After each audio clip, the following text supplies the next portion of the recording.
ایک شخص نے حج کرنے کے لیے 5600 کلومیٹر کا سفر سائیکل پر طے کیا۔ لا شریک لک لبیک اللہم لبیک۔ بلال نے جرمنی سے سائیکل پر حج کرنے کے لیے ایک شاندار سفر کا آغاز کیا۔ یہ سفر پازیٹیو اور چیلنجنگ تجربات سے بھرپور تھا۔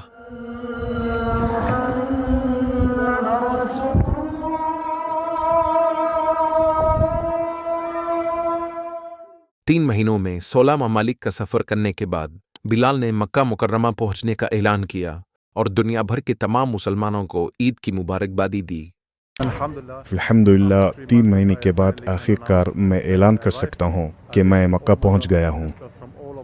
میں اپنے تمام بھائیوں اور بہنوں کو دنیا بھر میں عید مبارک کہنا چاہتا ہوں۔ انہوں نے اپنے سفر کے تجربات پر غور کرتے ہوئے اپنے اس عمل کے پیچھے چھپے گہرے مقصد کو سراہتے ہوئے کہا، یہ بہت دلچسپ بات ہے کہ ہم اس سفر کے دوران انتہائی تضاد کا مشاہدہ کرتے ہیں۔ جیسے میں نے 3 افراد کی نماز جنازہ میں شرکت کی، لیکن ساتھ ہی میں ایک شادی کی تقریب میں بھی شامل ہوا، اور اس سفر میں زندگی اور موت، سرد موسم، گرم موسم اور مختلف لوگوں سے ملاقات کرنا، ایسی تمام قسم کی تضاد چیزیں شامل تھیں۔ میں بس وقت کے ساتھ ساتھ چل رہا تھا۔ ایسے تجربات بہت اہمیت رکھتے ہیں اور انہیں کوئی تعلیمی ڈگری نہیں سکھا سکتی۔ اللہ سبحانہ و تعالی ہر حاجی کی کوششوں کو قبول فرمائے، ماضی کے، حال کے اور مستقبل کے۔